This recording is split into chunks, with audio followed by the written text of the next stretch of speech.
What's up, everyone? In this episode, we're going to be reviewing Bad Batch Season 2, Episode 3, Unknown. Without further ado, let's get into it. So the episode actually starts out fairly promising, as our boys Hunter and Wrecker find themselves before the Durans, our old friends from earlier episodes, looking for information to try and find Omega, who, as we know, is captured on Mount Tantus. And honestly, I like what we did with Hunter and Wrecker to start this episode. You see a different type of Hunter and Wrecker. There's the desperation about them. They're making deals with shady criminals. They're willing to cross the Pike Syndicate to do it, all to try and find Omega. And I'm hoping that that level of desperation really permeates through the entire season, even if they are able to find and rescue Omega later on. Now, unfortunately, I thought the Bad Batch had done something very smart, which was to get this sort of quote-unquote McGuffin chase out of the way and really get our heroes a step closer to finding Omega and potentially moving the plot of the story along.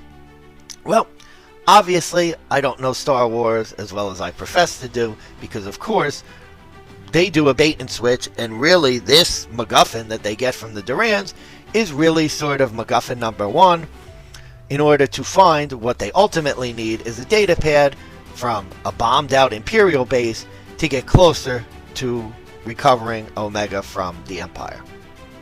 So after a promising start to the episode, it really starts to go downhill at this point as our heroes discover the bombed out remnants of an Imperial base, and the episode quickly devolves into the standard Star Wars MacGuffin chase as our heroes basically, after being told by the clone children that we're going to get to in a minute, after being told by them that the Omega's not there, that there were no female clones at the facility or no girl clones at the facility, the entire episode devolves into sort of getting a data pad that they could use to try and find out where Hemlock's base is. But of course, in true Star Wars fashion, the MacGuffin really only gives the sector where Hemlock's base is, so the search, I guess, will continue on in future episodes. As you could probably tell, it's really just annoying after such an interesting first episode. Hunter and Wrecker's first time on screen in Season 3 is your standard boring Star Wars MacGuffin chase. Speaking of the children, thankfully, Hunter and Wrecker, by the way, this is how stupid this is.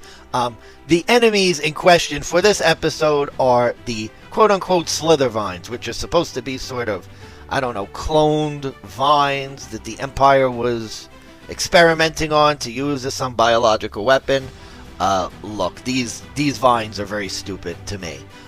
No offense, we've seen enemy vines 100 times in video games, in other movies, and these vines really, even though their origin is what, a cloned biological weapon, there's really nothing sort of different that they offer compared to any other of the vines in the movies. Honestly, to tell you the truth, despite how they're claimed to be so powerful and strong, and don't shoot them or they'll go wild and you'll be under threat, honestly, Hunter has little problems throughout the majority of the episode just dispatching them with his knife.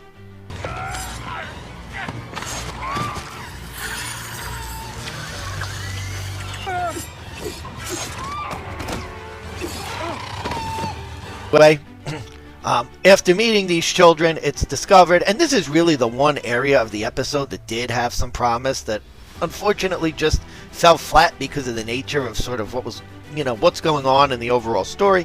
But these are clone children that have essentially been abandoned by their superiors, and are sort of, and this is where Paths Unknown comes in, really sort of looking for what is next in their journey.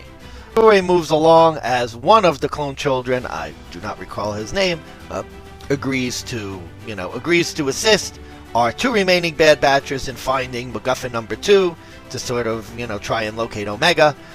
The other children are jaded and don't want to help, sort of looking out for themselves, although there is much mention, at least overtly, about the fact that these defective clones seem different, and that it's crazy that these sort of quote-unquote defective 99 batch clones are, risking themselves to find their squad member when their own brothers, or their supposed brothers at the base sort of left them to be, orbitably bombarded by the, by the Empire. Say the Bad Batch is able to recover the data pad, and then finally, there's sort of the last level boss fight where they go and fight the, I guess the heart of the Slithervine, and are able to use explosives to defeat it. And then the episode ultimately ends with our heroes sort of agreeing to take the children to Pabu, where they will hopefully be able to start a new life. I think it's pretty clear from the sort of last line of the episode what the theme of the episode was.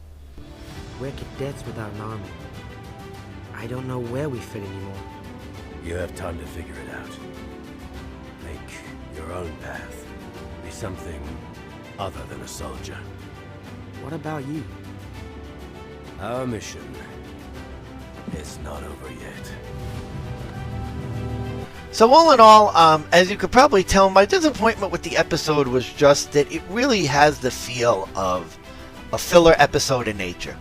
Hunter and Wrecker really have only gotten marginally closer to finding Omega, and at this stage in the game, especially when you compare it to sort of episode 1, that did so much sort of with its music, with its feel, with setting up the tension and drama of the season.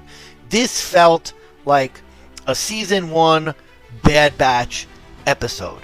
You don't really get a sense from the episode of Hunter and Wrecker's desperation to some extent. The story about the clone children was interesting, but it was presented very, off to the side of sort of the main McGuffin plot, which was really Hunter and Wrecker go to a base, get a data pad. And then, the frustrating part about it is even after that quest is completed, there's still really almost no closer to finding, to finding Omega. And then what pisses me off even more is that when you look at what happens at the end of episode 3, Omega and Crosshair end up escaping anyway, which really makes episode 2 seem like an entirely useless filler episode, waste of time, which is really disappointing, and like I said in video 1, just emblematic of some of the issues I've had with Disney Star Wars to begin with, because it feels like with Star Wars there's just too many of these just McGuffin episodes. Yeah, it looks good, it's okay. I'm not saying it was the worst episode ever, it was solid, but it's just a little frustrating that after what we got in episode 1, and I'm going to give my episode 3 recap and how great sort of that was in building tension, even though that was more of a plot driven episode. This one for me just really sort of fell flat, and honestly is one of those ones where on a rewatch I'm going to go and maybe watch like a quarter of the episode just to sort of remember what was happening, but on a rewatch this is one that I'm basically going to skip. So all in all, final verdict for this episode, it gets a C. Filler episode, solid, there was nothing really wrong with it, but I just didn't like the fact that, again, I think it had a really cool message that could have been delved into more, with the clone children being abandoned by their superiors, trying to find their way in the universe, the same way sort of that the Bad Batch was, really almost in seasons 1 and 2, but unfortunately it didn't really do much to advance the plot. It didn't really do much to sort of show the changes in our main characters since they lost Tech, since Omega's been gone. So all in all, the episode really failed on that account and was a disappointment in my opinion. So anyway, those are my thoughts on Season 3, Episode 2 of The Bad Batch. Like I said though, there's clearer skies ahead, as I'll be reviewing Episode 3, which is another one that I really enjoyed. So be on the lookout for that. And thanks so much for watching. Take care.